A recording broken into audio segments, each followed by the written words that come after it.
नमस्कार साथियों। नई सोच नई खोज संस्था रजिस्टर्ड दिल्ली धार्मिक एवं सामाजिक कार्यों में कार्य करने वाली अग्रणी संस्था के चैनल में आप सभी का तहे दिल से हार्दिक स्वागत है। आप सभी हमारी वीडियोस को ज़्यादा से ज़्यादा लाइक करें, शेयर करें और साथ ही सबसे पहले हमारे चैनल को सब्सक्राइब करें और बेल वाले बटन को ज़रूर पुश करें ताकि जो भी हमारी वीडियोस की नोटिफिकेशन है वो सबसे पहले आपको मिल सके। धन्यवाद। वो आनंद तो राम जी के भजन में है कि नहीं है? अभी आप सब लोगों को आनंद आ रहा है? मन करता है हम तन से बूढ़े हो सकते हैं, लेकिन मन करता है भगवान की कथा में कि बस झूमते रहें, नाचते रहें, गाते रहें, पल पल उसके नाम का स्मरण करते रहें, वो साथ रहे। दुनिया का कोई साथ छूटे तो छूटे, बस उसका साथ ना छूटे। प्रभु, हो सकता है कि हमारी पकड़ कमजोर हो, हम पकड़ने में कमजोर हो, लेकिन प्रभु आप हमारा दामन थामे रखना, आप मत छोड़ देना, क्योंकि जिस दिन आपने छोड़ दिया तो उस दिन तो हम डूब जाएंगे। ऐसे दीनदयाल की कथा सुनने के लिए हम सब लोग यहाँ पहुंचे। और भागवत की कथा के बारे में कहा गया है कि श्रीमद् भागवत महापुराण एक ऐसा कल्प वृक्ष है जिसकी छाया में बैठकर यदि मन में भी कोई कल्पना कर ली ना, आप भागवत के सानिध्य में बैठ करके यदि मन में भी कोई कल्पना कर लेते हो तो ठाकुर जी उसको पूरा कर देते हैं।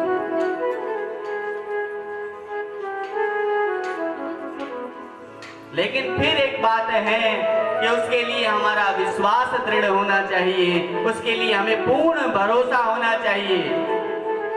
हाँ,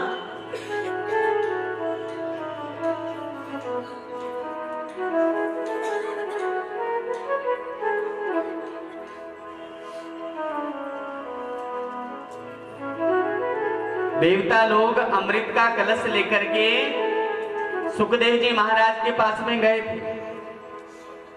हे सुखदेव जी महाराज, आप ये जो अमृत है ना, ये परीक्षित को पिला दीजिए। इस अमृत को पीने से परीक्षित मरेगा नहीं, अमर हो जाएगा। लेकिन जो भागवत का रस है ना, ये हमें पिला दीजिए।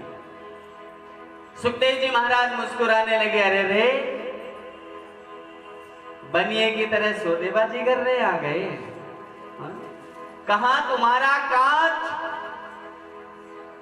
ये अमृत तो तुम्हारा कांच के समान है, लेकिन जो भागवत की कथा है वो तो मणि से भी महान है, सौदा हो नहीं सकता। और भागवत की कथा के लिए पात्र भी चाहिए। कहा जाता है, देखो भैया, कोई हथियार हो और यदि वो कुपात्र के हाथ में चला जाए, कोई आतंकवादी के हाथ में चला जाए, बताओ फायदा करेगा कि नुकसान करेगा? नुकसान करेगा। और वही किसी सैनिक के हाथ में चला जाए तो रक्षा का काम करेगा। ठीक ऐसे ही भागवत के बारे में कहा गया है,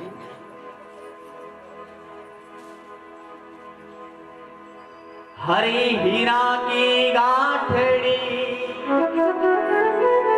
राजस्थान में गांठड़ी, वो गठड़ी, कपड़ों की गठड़ी जो बांधते हैं ना, उसको गांठड़ी बोलते हैं।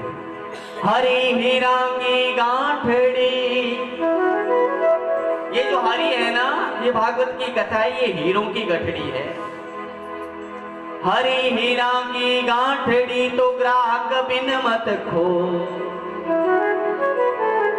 वो मिलेगा कोई हीरो का पारखी तो बिकसी महंगा मोल। कोई इसको परखने वाला मिलेगा ना तो बहुत महंगे भावों में बिकेगी।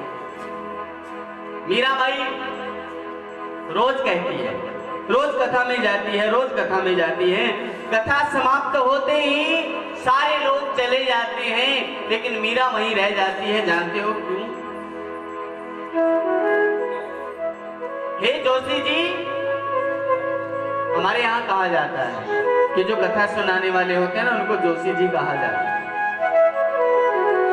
ओ महाराज जूना जोशी, ओ थारी बात सुनाई दे माने पोथी रे। हे जोशी जी, आपकी भागवत की पोथी हमें सुना दो पढ़ करके। हाँ, कि हमारा हरि से मिलन कब होगा रे, कि हमारा हरि से मिलना कब होगा। हम हरि से मिलना चाहते हैं, हरि से मिलन हमारा कब होगा। जितने लोग यहाँ बैठे हो इस परिसर में, कभी ठाकुर जी से प्रार्थना करी कि ठाकुर जी कब मिलोगे। हाँ, मिली, करी प्रार्थना।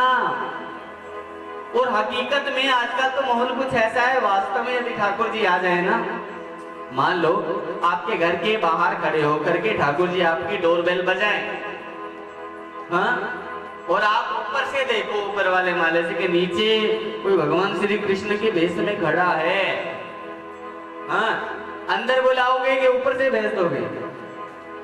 हाँ, जो मन में आएगा कोई बहरूपिया आया है, जाने कौन रूप में नारायण मिल जाए। हाँ, किस रूप में नारायण। पहले हमारे यहाँ कहा जाता था कि अतिथि देवो भव। क्या कहा जाता था?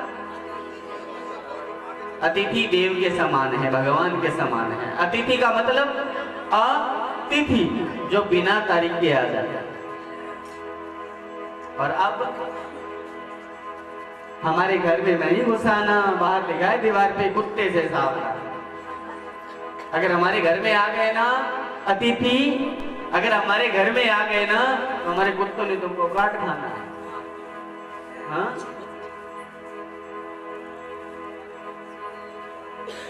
जब हम अपनों से इतना प्रेम, भगवान की सृष्टि बनाई सृष्टि से हमें प्रेम नहीं है, भगवान की इस बनाई हुई सृष्टि से यदि हम में प्रेम नहीं है, जो प्रेमी होता है ना भगवान का, उसको हर जगह प्रेम ही प्रेम नजर आता है भैया। उसके आसपास शांति होती है, उसके आसपास प्रेम ही प्रेम होता है। क्यों?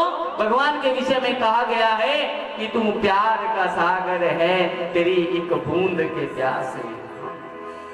वो प्यार का सागर है, लेकिन प्यास अंदर हृदय में प्यास होनी चाहिए। कैसी प्यास? उसके प्रेम, उसके दर्शनों की प्यास होनी चाहिए, उसके वियोग में आंसू बहने चाहिए। मेरे प्रभु ने कुछ खाया है या नहीं खाया, मेरे घर के लड्डू गोपाल ने तो भोग लगाया है, लेकिन जो मंदिर में ठाकुर बैठे हैं उन्होंने कुछ खाया है या नहीं खाया, उन्होंने कुछ पहना है या नहीं पहना। अरे जाकर के संभालू तो सही। लाली मेरे लाल की जित देखूं तित लाल, और लाली देखन में चली तो हो गई मैं भी। उसके रंग में रंगना पड़ेगा। क्यों? क्यों घर के जो ठाकुर हैं उसी ठाकुर का दर्शन आपको मंदिर के ठाकुर में करना पड़ेगा साहब।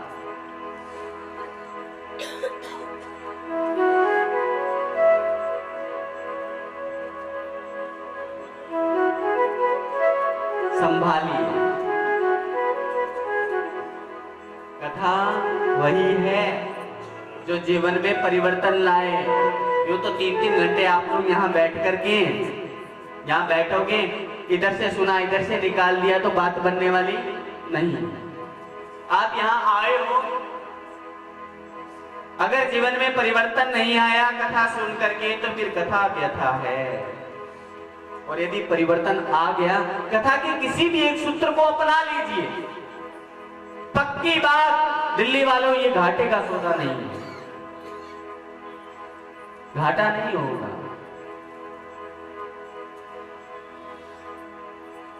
और कथा, भगवान आपके पैसे के भूखे नहीं हैं, आपके 56 भोग के भूखे नहीं हैं।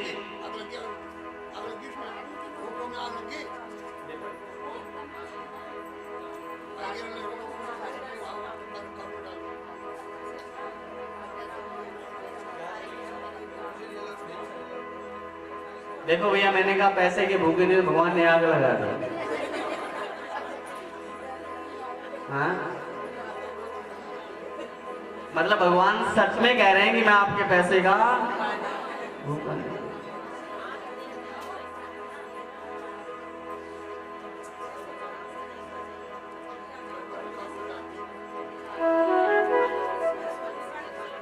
भगवान आपके छत्रों का भूखा नहीं है, भगवान आपके पैसों का भूखा नहीं है। भगवान यदि भूखे हैं तो सिर्फ आपके भाव के भूखे हैं। क्यों? भाव के भूखे हैं प्रभु, और भाव ही एक सार है। भाव से जो भजे प्रभु को तो भव से बेड़ा पार है। नाचती गाती गलियों में मीरा हर दम गुनगुनाती है, मेरे तो गिरधर गोपाल दूसरो न कोई, जाके सिर मोर मुकुट मेरो पति सोई। हमारी आत्मा के पूर्ण पति तो स्वयं ठाकुर जी हैं। हाँ? अच्छा, मैं आप लोगों से ये कहूं कि जितनी हमारी माताएं बैठी हैं, और आप सब लोग एक तारा ले लो और दिल्ली की गलियों गलियों में बस ये भजन गाते घूमो। घूमेगा कोई? हाँ? घूमेगा कोई? कोई नहीं घूमेगा। क्यों? कठिन है साहब। क्योंकि मीरा भगवान की प्रेमा भक्ति है भैया। और फिर यदि ऐसा काम यदि आप चालू भी कर दें तो दोबारा दिल्ली में हमें कोई घुसने नहीं देगा।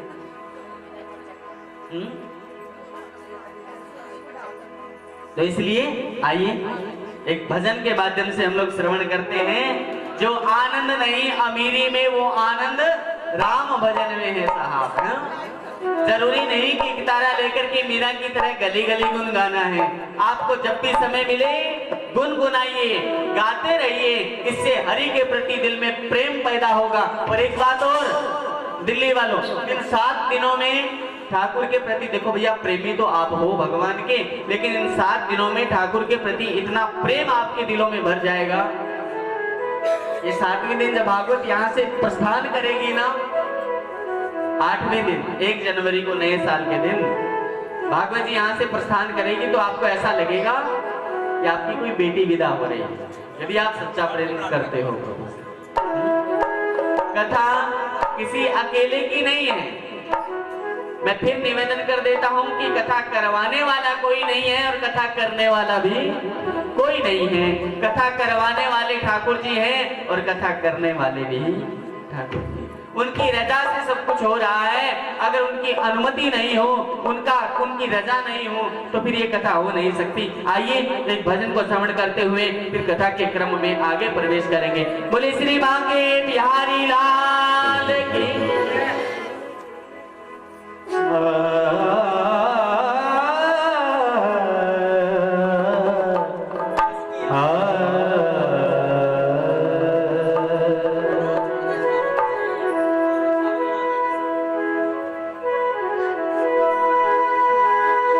कबीराम जब पैदा हुए, जग हंसे हम रोए, ऐसी करनी कर चलो हम हंसे जग रोए। जो सुख पायो राम है भजने में, जो सुख पायो हरि के भजने में। सो सुख नाही अमीरी में, मन लागो मेरो यार फकीरी में। मन लागो मेरो यार फकीरी में। मन लागो मेरो राम फकीरी में। मन भक्ति में लगा है, उठा कर दरवाज। मन लागो लागो लागो रे।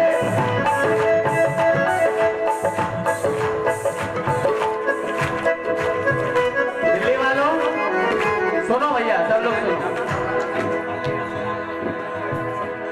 कहा जाता है कि जीरा कमली वाला यार तो फिर नचना नचना पैदा है कि आप पिलावे यार तो फिर नचना। जो फकीर बनना चाहते हैं भगवान की, जरा उठिए, खड़े हो जाइए अपने साथ। हाँ, प्रेम से फकीर बनना चाहते हैं जो भगवान के प्रेम में आइएगा, शर्म करके नहीं। कथा आपकी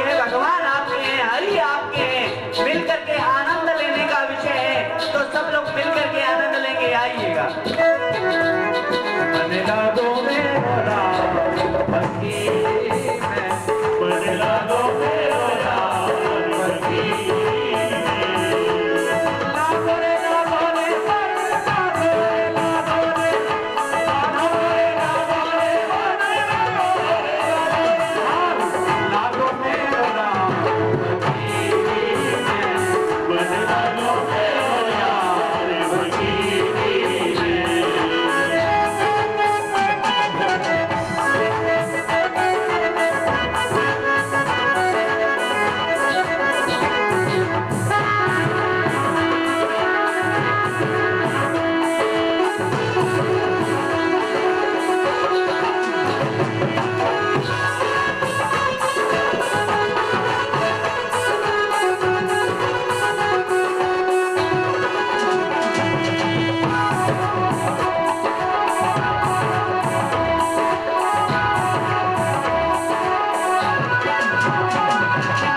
भला बुरा सबका सुन लीजिए, भला बुरा सबका सुन लीजिए,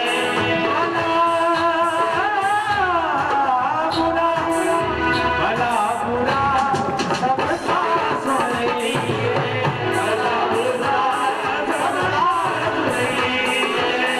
कल गुजरात गरीबी में, कल गुजरात गरीबी में, मन लागो लागो लागो रे, लागो लागो लागो रे, लागो मेरो राम फकीर में, मन लागो मेरो यार फकीर में।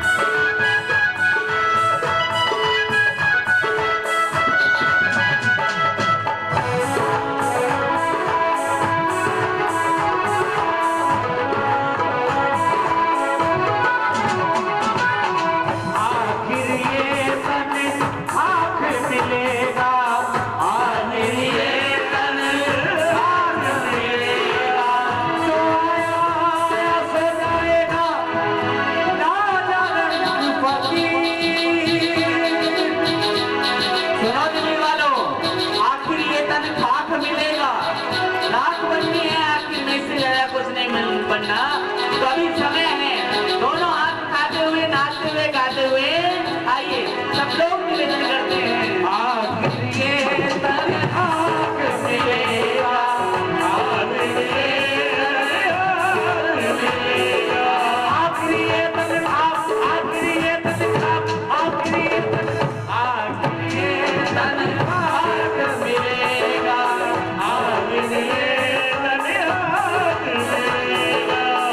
काहे फिरत मगरूरी में, काहे फिरत मगरूरी में, लागो मेरो राम फकीर में, लागो मेरो यार फकीर में, लागो मेरो राम फकीर में, लागो मेरो यार फकीर में।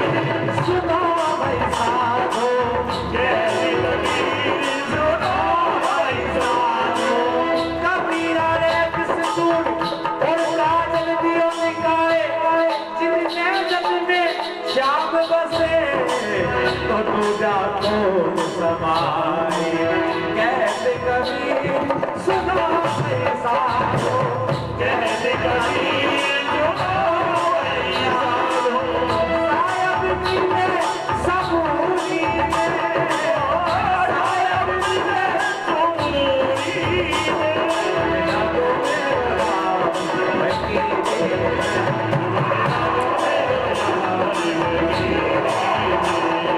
सबूरी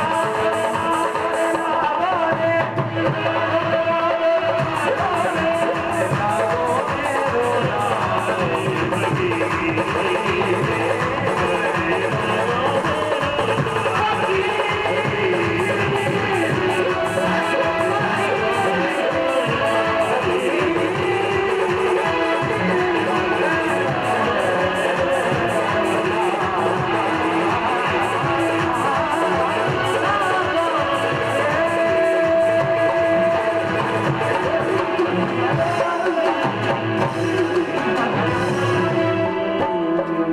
ना तो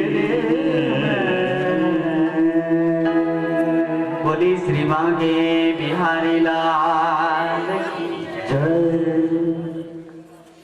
ऐसी फकीर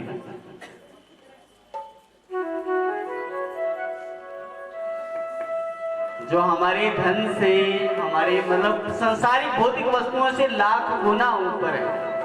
हाँ, किसी चीज की कोई चिंता नहीं है, भोजन मिले तो मिले, क्योंकि भैया विश्वास ऐसा है, हमारे यहाँ जब किसान लोग खेत में फसल बीजने जाते हैं ना, तो एक अंजुली भर के भगवान को अर्पित किया जाता है, फिर वो प्रसाद बना करके वो उसमें डाल दिया जाता है उस बीज में, और फिर वो किसान हाथ में लेकर के ठाकुर का नाम ले लेकर के पूरे खेत में छिड़कता है, फसलें लहराती हुई खड़ी होती हैं, और फिर रखवाली करने नहीं जाता। बीकानेर जिले के किसान रखवाली करने नहीं जाते, बाजरे की फसल होती है वहां, बाजरे की, तो खेत की मंडेरी, मंडेरी मतलब समझते हो, जो पतले पतले रास्ते बनाए जाते हैं खेत में, बिगों पे, क्यारियों पे, तो उस पे जाता हुआ किसान गीत गाता है, अरे राम जी की बाजरी, राम जी को खेत, खा लो चिड़ियों भर भर। हे राम जी ने दिया है, अरे आपके लिए भी तो दिया, क्यों? जिसने चोंच दी है चुग्गा भी वही देगा। माँ के पेट में 9 महीने तक गर्भ में संतान रहेगी, इतनी चिंता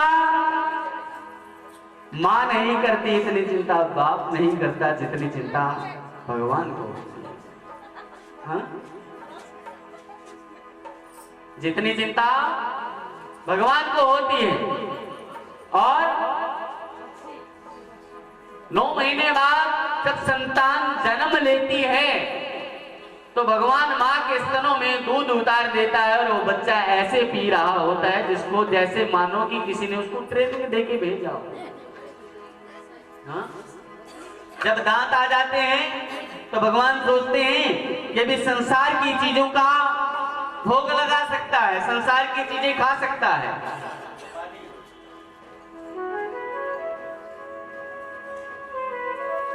तो फिर माँ के स्तन से दूध बंद हो जाता है। सारी व्यवस्था उसने करी है। आप लोगों का यहाँ आना, ये कोई भैया आप अपनी मर्जी से, मैं कल भी निवेदन कर रहा था कि अपनी मर्जी से नहीं आ रहे हैं आप लोग। हाँ? क्योंकि ठाकुर जी की इच्छा है कि आप 7 दिन तक इस कथा का आनंद लें, तब आप ठाकुर के द्वारा बुलाए गए लोग हो, किसी व्यक्ति विशेष द्वारा बुलाए गए नहीं हो।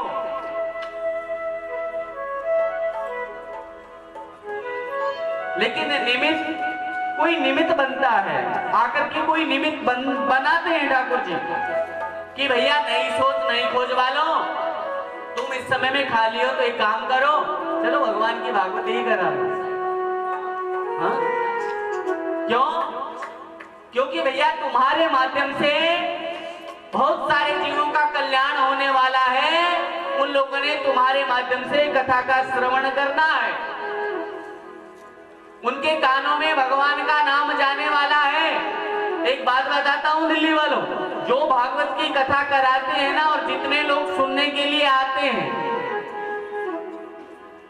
सुनने वालों को जितना फल प्राप्त होना है उसका 20% कराने वालों के हिस्से में अपने आप जमा हो जाता है। क्यों? कथा के आयोजन दुर्लभ है, कथा को करवाना थोड़ा दुर्लभ है। ठाकुर जी उसी के सर पे ये जिम्मेदारी देते हैं, क्योंकि बाप अपनी सबसे बड़े कारोबार की जिम्मेदारी उसी बेटे को सौंपता है जो काबिल हो। सौंपता है कि नहीं सौंपता? तो ये तो भगवान का काम है। भगवान कह रहे हैं तो मेरा काम है, और मेरा काम वही करेगा जिसके सर पे मैं हाथ रखूं। भले कितने संकटों के बादल आए, चाहे कितनी संकटों की घटाएं छा जाएं, कहा जाता है ना कि छाई काली घटाएं तो क्या, उसकी छतरी के नीचे हूं मैं, आगे आगे ये चलता मेरे कहना के पीछे हूं मैं। उसने पकड़ा मेरा हाथ है तो बोलो डरने की। जब उसने मेरा हाथ थाम रखा है, उसने अर्जुन का हाथ थामा है, उसने मीरा का हाथ थामा है, उसने नरसिंह का हाथ थामा है। लेकिन भाव हो हर किसी में। हम लोग जहां ठाकुर जी को सिर्फ मूर्ति में न देख करके हर किसी में ठाकुर जी का दर्शन करें, यही भागवत का मूल सूत्र है। 335 अध्याय 18,000 श्लोकों में 12 स्कंद में सिर्फ एक ही बात है।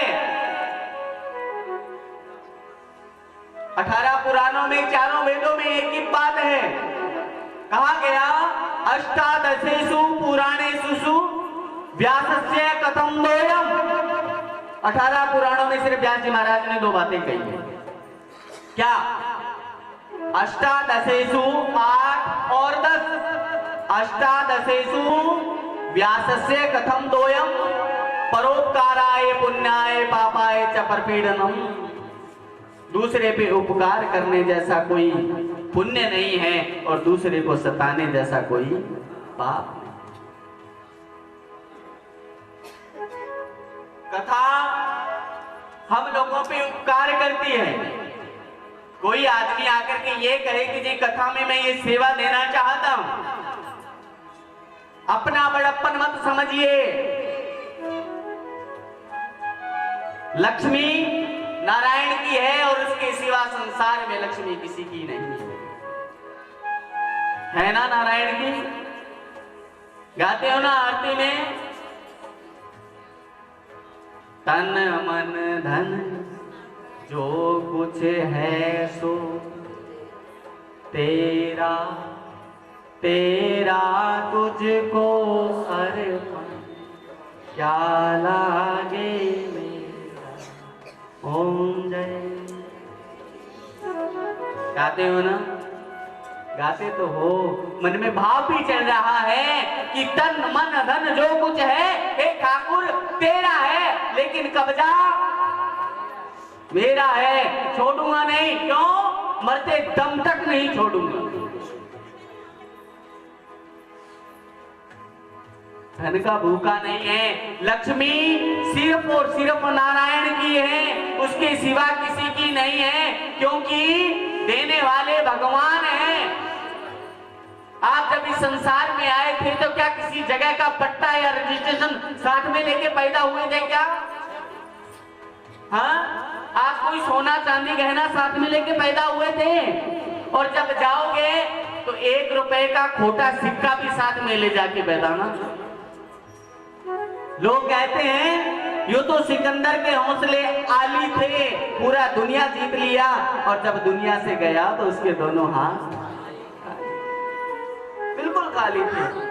मुट्ठी बांध जगत में आया और हाथ पसारे जाएगा, कुछ नहीं बनने वाला। सच धज कर जब मौत की सहजादी आएगी, शहजादी आएगी, ना सोना काम आएगा ना चांदी आएगी, कुछ भी काम नहीं आने वाला। काम क्या आएगा? प्रभु का नाम। इसलिए ठाकुर जी से सिर्फ एक ही प्रार्थना करो कि ठाकुर जी अपने चरणों का नौकर बना के रखो, इससे ज्यादा और कुछ नहीं चाहिए। हाँ, बनना चाहते हो नौकर? कौन कौन? अच्छा, नौकर तो आप ठाकुर जी के बनना चाहते हो। अच्छा, कौन सुबह सुबह आकर के यहाँ सफाई करता है? कोई कथा किसकी है? किसकी है? ठाकुर जी की। और ठाकुर जी किसके? हमारे हैं। कथा ठाकुर जी की है, ठाकुर जी हमारे हैं। काम ठाकुर जी का हो रहा है, कराने वाले ठाकुर जी हैं, कर ठाकुर जी रहे हैं, तो झाड़ू भी ठाकुर जी लगाए आके। हाँ? किसका दायित्व बनता है? फिर से सुनिए, सेवा। सेवा अहंकार को खत्म करती है साहब। सेवा अहंकारी नहीं होने देती, क्योंकि जो झुकना सीख जाते हैं ना,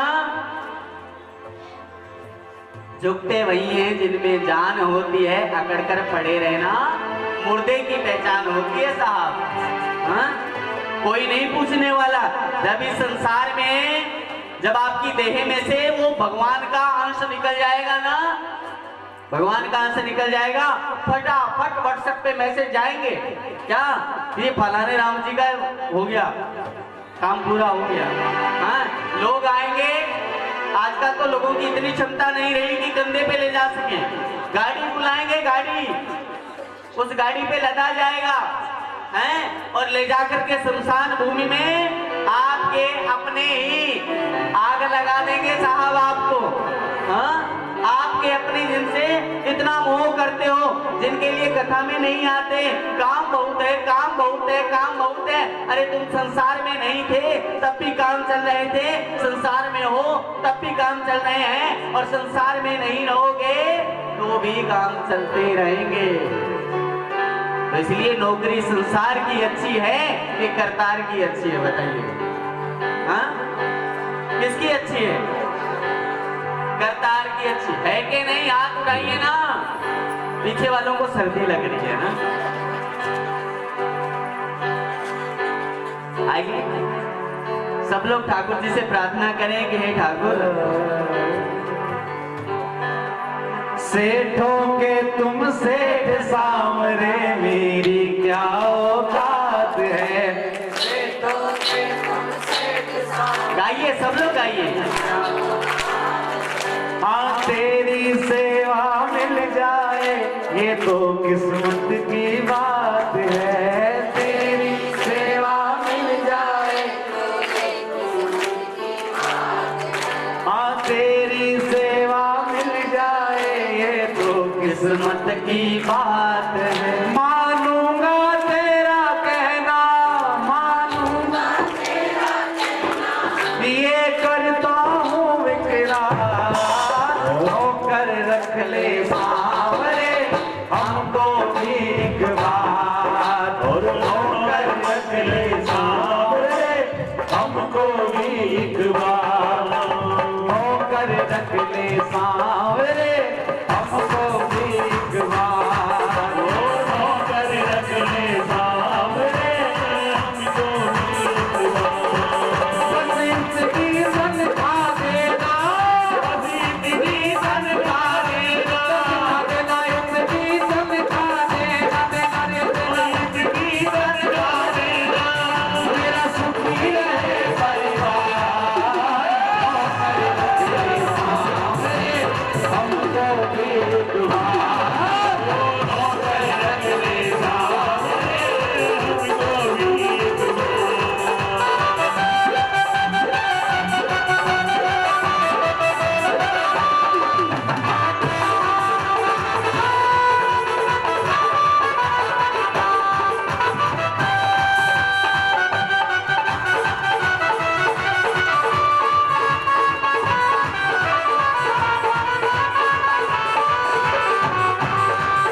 हमको ना बहलाओगी, वो धोती हुई बात करके हमको ना बहलाओगी।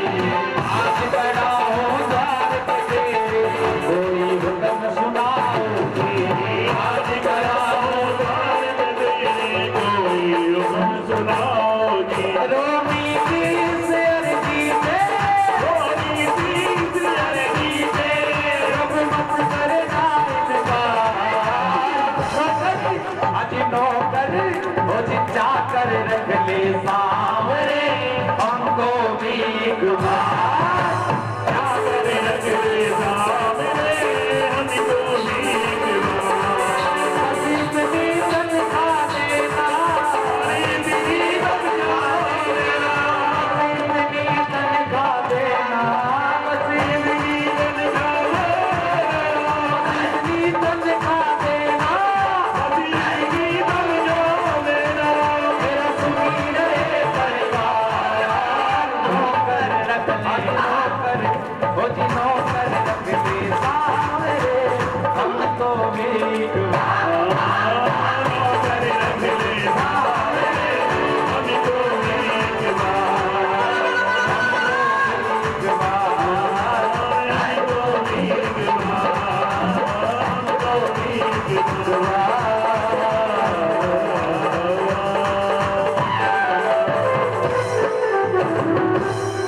बोले श्री मां के बिहारी लाल की जय। क्या मतलब है? जैसे हैं ठाकुर तेरे हैं, तेरे दरबार में हाजिर हैं। हमें किसी तरह का आडंबर नहीं चाहिए। हम जिस हाल में हो, हम वैसे के वैसे ठाकुर के सामने प्रस्तुत हो जाए। हे ठाकुर, हमारा हाल तो ये है, यदि कृपा करो तो तुम्हारी मर्जी, ना करो तो तुम्हारी अर्जी।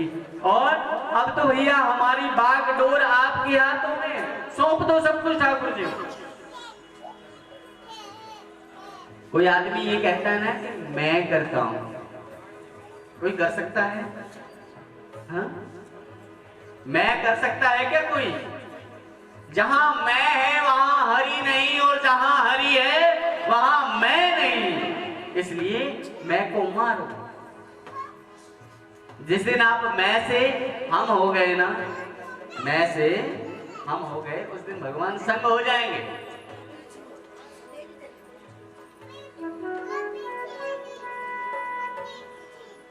सनत कुमार गंगा जी के तट पर नारद जी को कथा सुना रहे हैं। और नारद जी को क्या कहा सनत कुमारों ने? हे नारद जी, ये जो कथा है ना, ये जीवित आदमी का तो कल्याण करती है, लेकिन साथ साथ में मरे हुए आदमी का भी कल्याण कर देती है।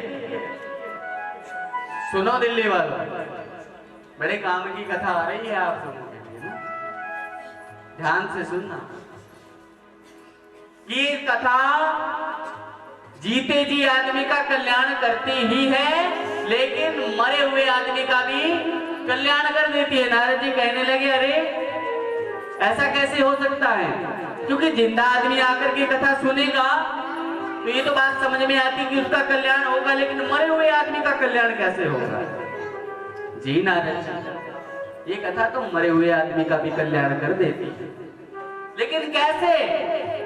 नारद जी, हम उसका प्रमाण दे सकते हैं कि तुंगभद्रा नदी के तट पर एक ब्राह्मण रहा करते थे, उनका नाम था आत्मदेव, और उनकी पत्नी थी जिसका नाम था धुंधुली। धुंधुली कौन? जिसको धुंधला धुंधला दिखाई दे।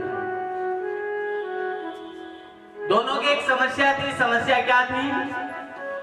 आत्मदेव जी के संकट था। संकट ये था कि आत्मदेव जी के घर में कई वर्षों से कोई संतान नहीं थी।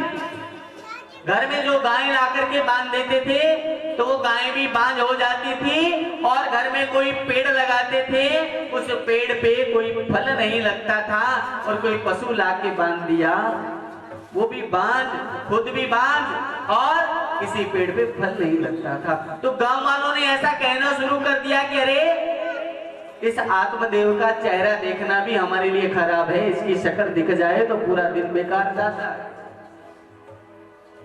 आत्मदेव जी ने सोचा कि जब पूरा गांव मुझे घृणा की नजर से देखता है तो मेरा यहां रहना ठीक नहीं है।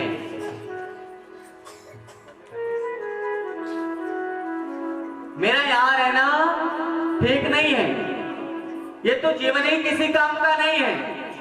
क्यों ना इस जीवन को ही समाप्त कर लिया जाए। कुछ लोग ऐसे होते हैं कि संसार की जरा सी परेशानी आई, समय कुछ ऐसा है कि जरा सी टेंशन डिप्रेशन में क्या आया आदमी साहब कि अपने जीवन का अंत कर दिया। ध्यान रहे दिल्ली वालों, वो इतना दुखी यहां नहीं है जितना दुखी मरने के बाद हो जाता है। जो आदमी आत्महत्या करता है ना, वो इतना दुखी संसार में नहीं होता जितना दुखी आत्महत्या करने के बाद हो जाता है। क्यों? मुक्ति नहीं है, भटकता घूमता है, कोई ना कोई तांत्रिक वश में करके ले जाता है और अपना काम निकलवाता है। अगर प्रभु पे भरोसा होता तो परेशानी टल जाती। आत्मदेव जी अपना जीवन समाप्त करने निकले हैं। जंगल में जाकर के एक पेड़ के नीचे बैठे विचार कर रहे थे, तभी एक संत का आगमन हुआ। कहा जाता है कि ये संत स्वयं भगवान ही संत का रूप लेकर के आए। क्यों? चरण शरण गुरु ग्रंथ साहिब में लिखा है, चरण शरण गुरु एक पेंडा जाए चल सतगुरु कोट पेंडा आगे होए लेते हैं। अगर हम भगवान की शरण में एक चरण बढ़ाते हैं तो भगवान करोड़ कदम चल करके सामने से आ जाते हैं। लेकिन वो चरण जो पहला स्टेप है, पहला कदम है, वो उसकी दिशा में होना चाहिए, उससे मिलने के लिए।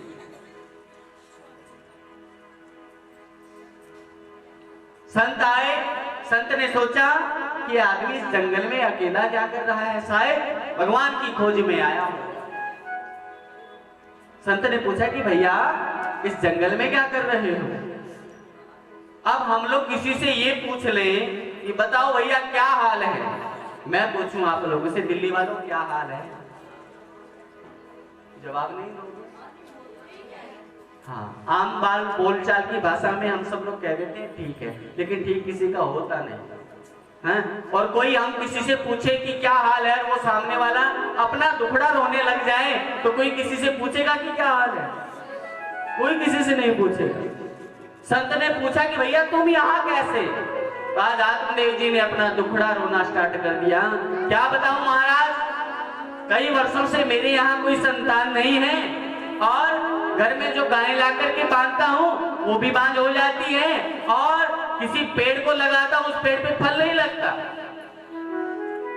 संत दूरदर्शी थे, आत्मदेव जी के माथे की लकीरों को पढ़ा और पढ़ करके कहा कि भैया तुम्हारे इस जन्म तो क्या अगले 7 जन्म में भी कहीं संतान नहीं है। आत्मदेव जी ने सोचा कि 7 जन्म की जो बताने वाला है जरूर कहीं ना कहीं पहुंचा हुआ महापुरुष है। चरण पकड़ लिए, कहा कि या तो आप मुझे संतान प्राप्ति का कोई आशीर्वाद दीजिए, वरदान दीजिए, नहीं तो मैं अपना जीवन यहीं समाप्त कर लूंगा और एक ब्राह्मण होने के नाते मेरी ब्रह्म हत्या का दोष आपको लगेगा। संत कहने लगे कि कहां मैं भगवान का नाम लेने निकला था, कहां ब्रह्म हत्या का दोष गले में आ जाएगा। तो अपनी झोली में से एक फल निकाला।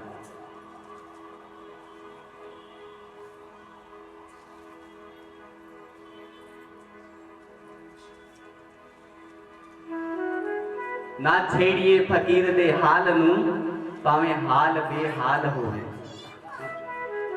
ना छेड़िए फकीर दी गोदड़ी नू की पता गोदड़ी से लाल होवे।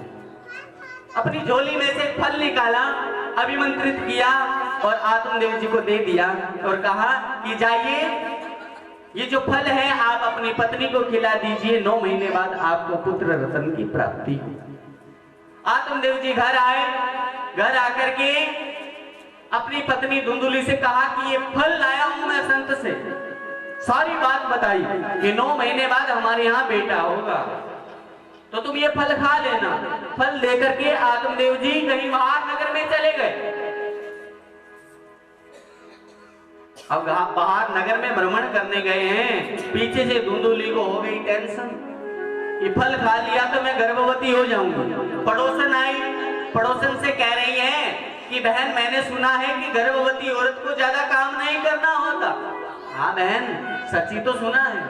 अच्छा, मैंने ये सुना है कि गर्भवती औरत भाग नहीं सकती, लेकिन तूने भाग के जाना कहाँ है?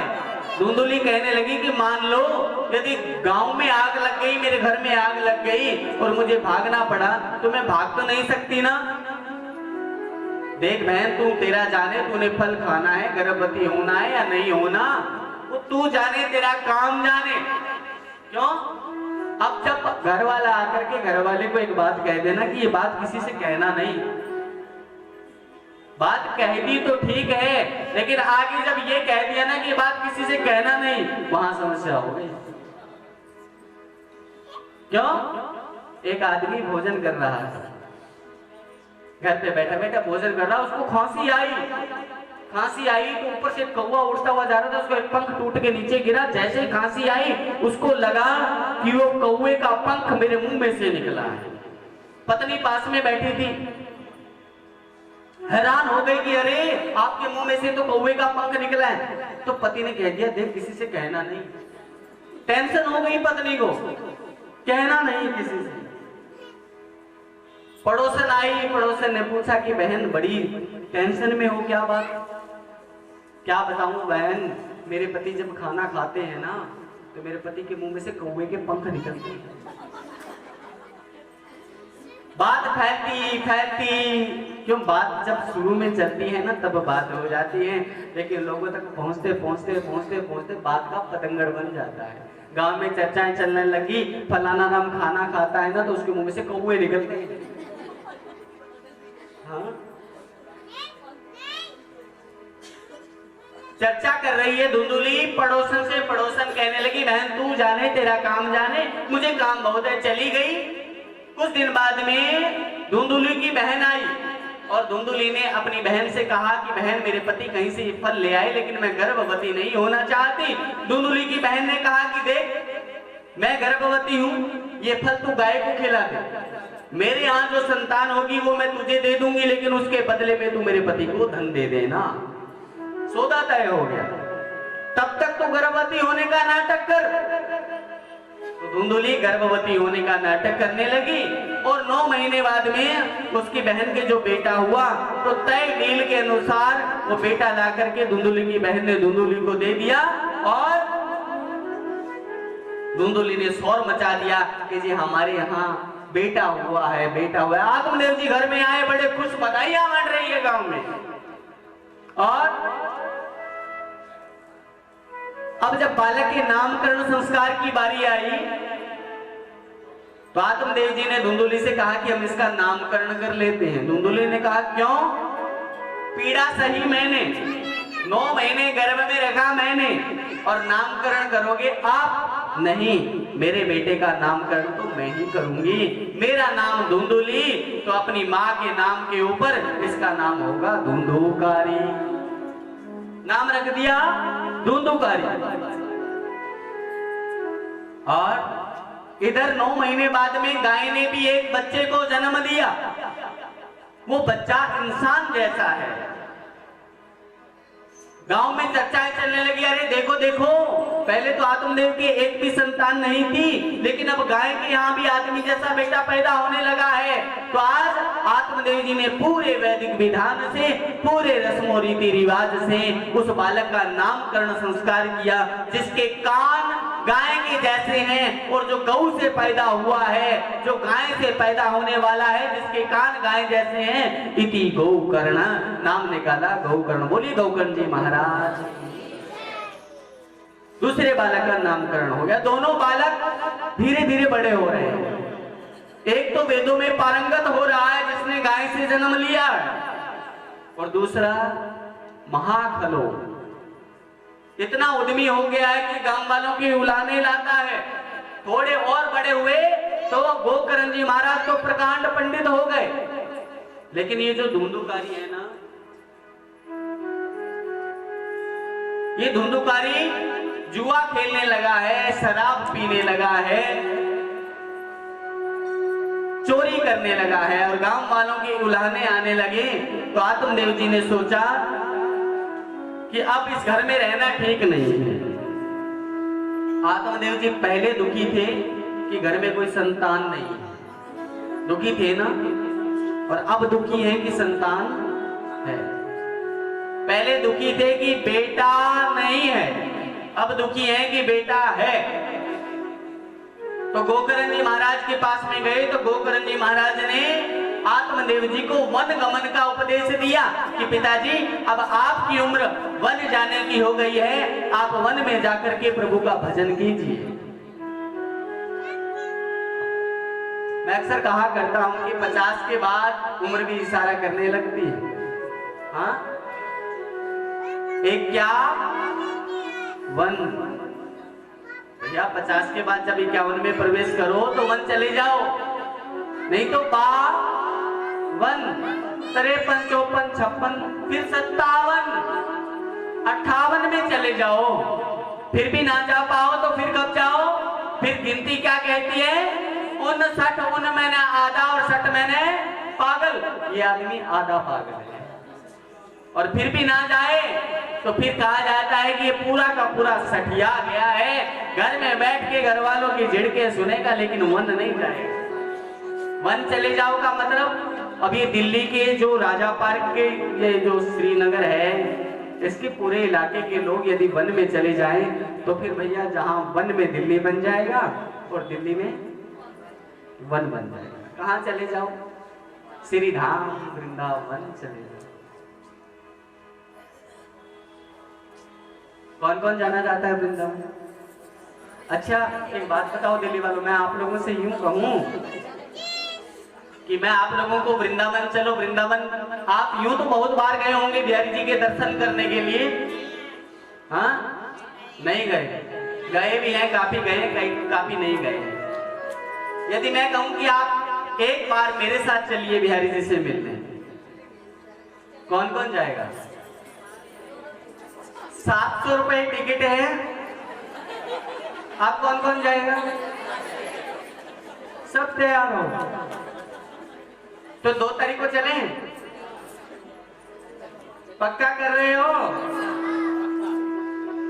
आइए, ठाकुर जी से मिलने जाना है तो फिर भैया फिर उसके लिए काम करना पड़ेगा। क्या काम करना पड़ेगा?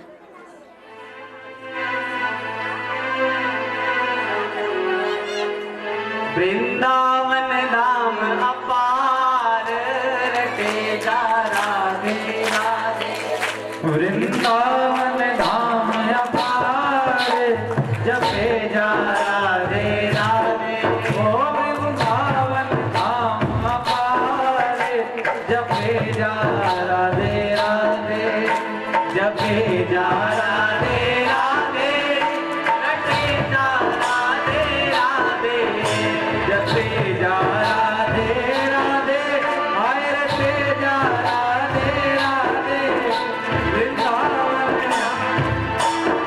राधे अलबेली सरकार, जपे जा राधे राधे, राधे अलबेली सरकार।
धिक्कार है उस जीवन को जिसने अपनी जुबान से राधा राधा ना गाया हो। प्रेम से उठाइए दोनों हाथ और ताल के साथ आइए। हरे राम